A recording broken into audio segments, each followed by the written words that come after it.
everybody. Hey guys. At the start of the year, Sean and I did a video on the 2023 real estate market. We gave you an update on what happened in 2023, and we talked about a few key trends that characterized the 2023 market, and today we're going to be giving you our predictions for what's going to happen in 2024, and we're going to address the same key trends that we talked about last time. The first trend that we're going to be talking about are mortgage rates. So there are a lot of predictions on where the mortgage rates are going to end up at the end of 2024. Some real estate experts predict that rates are going to stay steady at 6.5% throughout the year. Currently, they're at around 6.6, higher if your credit score isn't great. Some experts predict that rates are going to drop down as low as in the low fives. Some think they're going to end up somewhere around 5.5%. So the predictions are a little bit all over the place, which is usually the case with predictions, so definitely take that with a grain of salt. Experts also predicted a market crash, and they also predicted that rates were going to start dropping in 2023, which obviously hasn't happened. Yeah. So make sure to always do your own research. I personally think that rates are probably going to end up in the high fives towards the end of the year. I think you have a slightly different prediction. Yeah, I'm sort of in the mid-5 camp, but that's really dependent on the Fed, like when they start making their rate cuts and how many rate cuts they can make before the election. I know politically there's a lot of pressure on them to drop it so they can affect the 10-year bond, so we can get lower rates. So as we get into the election, the incumbents want to get reelected. But it's really going to be dependent on what the Fed does. Yeah, and right now what I've heard lately is that the Fed is supposed to be dropping rates towards the middle of the year. Now, that doesn't always directly affect mortgage rates, but it should help. Mm-hmm. And we should also see a decrease in mortgage rates. And just because they promise middle of the year, remember they all promised they'd be dropping the rates at the beginning of spring, and they've already adjusted it to end of spring, beginning of summer. So yeah, so we don't know exactly when this is going to happen. We're hoping that it will happen. But like Sean said, it is election year. The current administration is going to try to make things look as good as they can. So that's one of the strong reasons why I believe that they are going to be dropping towards the end of the year. The next thing that we talked about last time is historically low inventory, which continues to be historically low. It's slightly better this year than last year, already. Yeah, and it's still winter in New England, so that's a good sign. Yeah, so there's a lot of activity still happening. I'm seeing more properties getting listed right now compared to 2023. So the people who are asking me, is 2024 going to be better than 2023? I think it's going to be. I think there's a lot of reasons why it's going to be better, but it's not going to be this home run, oh my God, we're back to a regular real estate market. There's definite pressure that's been put on people. We had people who purchased at the end of the low interest rates and they locked in on houses. They were part of these group of people who were one of 20 or 30 or 40 offers on a property, and they may have made a lot of concessions on that property to purchase it, and they're not happy with the house. And they've been looking to sell now for 3 or 4 years, and they are ready to sell. If the rates come down just a little bit, those people are going to jump in. And a lot of those people, they waived home inspection. They purchased the house that had one too many bedrooms or one too few bedrooms. So they really are not comfortable with the house. They're not happy with it, and they're going to be getting out. Then there's also the people who've been in their house for 25, 30 years. They've built massive equity, and they're going to be able to sell those properties and move wherever they want in the country. Yeah, and also the pressure has been building up as far as people's circumstances, divorce, or you have to move because your job is relocating you. Those pressures are going to keep building up, and as soon as the rates start dropping, they might take advantage of that and keep moving forward with their lives. Yeah. So the next thing are home prices. Now, home prices, as I'm sure everybody's already aware, have gone way up from 2019. To give you an example, the county that we live in, Essex County, from 2019 to 2023, home values have gone up by 50%. In Middlesex County, the home values went up by around 43%.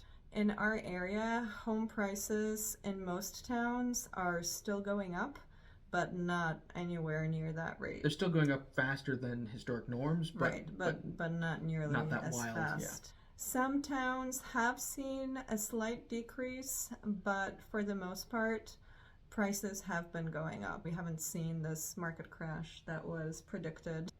Due to the low inventory in our area, the home prices are most likely going to stay where they are, or they're going to keep increasing. That low inventory has played a significant role in the no real estate market crash.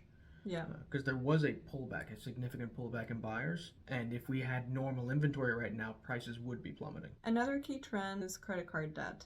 Now, obviously, credit card debt isn't directly a real estate trend, but it's important to talk about that because the more debt you have, the harder it is for you to get financing. It does influence your buying power. In the video that we recorded at the beginning of the year, we mentioned that credit card debt has been going up significantly in the last year and a half, and it continues to go up. A lot of people are having a hard time making ends meet as we face really high inflation. It always takes a while for salaries to catch up with inflation, so a lot of people are forced to start using their credit cards, and we foresee that that's going to continue as salaries catch up. And also we've been seeing a rise in layoffs recently. Maybe not as much in the Boston area, but we've definitely seen that here as well. So in some cases, people are just forced to put their expenses on credit cards, and that's probably going to keep happening. At least for the foreseeable future. Yeah. Now, in the last video, we also touched a little bit on commercial real estate. So as we mentioned in 2023, there were a lot of vacancies with commercial real estate. A lot of companies, when the pandemic came through, there was a lot of pressure for them to close their offices, and then they ended up having to do work from home. And a lot of people liked working from home, and they've pressured the companies to continue it. So you're seeing some companies that are still all work from home, or they're doing a hybrid where they're work from home 2 days, going to the office 3 days. And a lot of these companies are shifting their office dynamics, so they don't need as big an office, and they're continuing to shrink their office space. So even here locally in Boston, we are seeing a shrinkage in the demand for office space. It's not as bad as it is in other parts of the country, but that is still happening here. And a lot of these companies are national or global companies, so you got a Philip Morris or a General Electric or somebody like that. Their office space might be fine here in Boston, and they're still being able to function, but they're abandoning properties in other parts of the country. And what this does is they walk away from their lease. These mortgages are adjustable mortgages, so you're seeing these commercial properties where they're at a 5% or 6% interest rate, because when rates were low, they had refinanced their mortgages. They're all adjustable. Now, when we're at 7 and 8%, these commercial properties could be at 9, 10, 11, 12% interest rates. They can't handle that with 60% or 70% vacancies. So where I don't walk away from my house, a corporation just walks away from the building. You're seeing hotels being dumped. I mean, they're not holding on to it. This puts a lot of pressure on the banks, and this is going to affect us as these banks start to have to absorb the hit from these abandoned loans. If it's a large bank and a big bank, they can take it, but a lot of these smaller banks, if they have too many of them, those banks are going to be in trouble, and you're going to see potential for a bank crisis again. And that's going to affect the real estate market locally. So even though commercial isn't necessarily residential, the two are related. The last thing that we want to talk about are foreclosures. In our last video, I don't think we mentioned foreclosures, but I think it's worth talking about because I think we're going to start seeing a little bit more of that. Yeah, so there's been something strange going on with foreclosures. We haven't seen a lot of them coming to the market. So even though there's been layoffs and people have been falling behind, what's happened is Fannie Mae and Freddie Mac have not been foreclosing on these properties. What they've decided to do was they went a year, 6 months, 18 months, however long it was, without initiating these foreclosures. They've now bundled these properties together, and they're selling them on the secondary market to companies like Vanguard, BlackRock, these large hedge funds. The hedge funds are purchasing it for 90% of what's owed on the property, but that is typically somewhere around 30 or 40% of the actual value of the property. So if they want to just get into the property and flip it and sell it, they're going to do that. Or a lot of them are looking to create these large rental portfolios, and it's a great way for these hedge funds to get in on that. So they're purchasing these mortgages, and their intention is to evict the people that are there. Now, they're not all foreclosed properties. Some of them are people that fell behind on their mortgage, but they've gotten caught up, or at least they're making payments and can't be foreclosed on.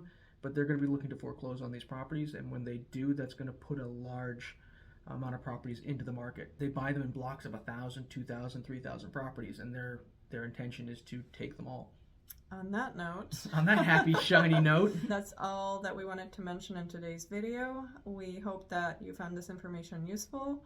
If you could please like, share, and subscribe to our channel, we would really, really appreciate it. It really helps our channel grow, and it helps us get the information out to more listeners.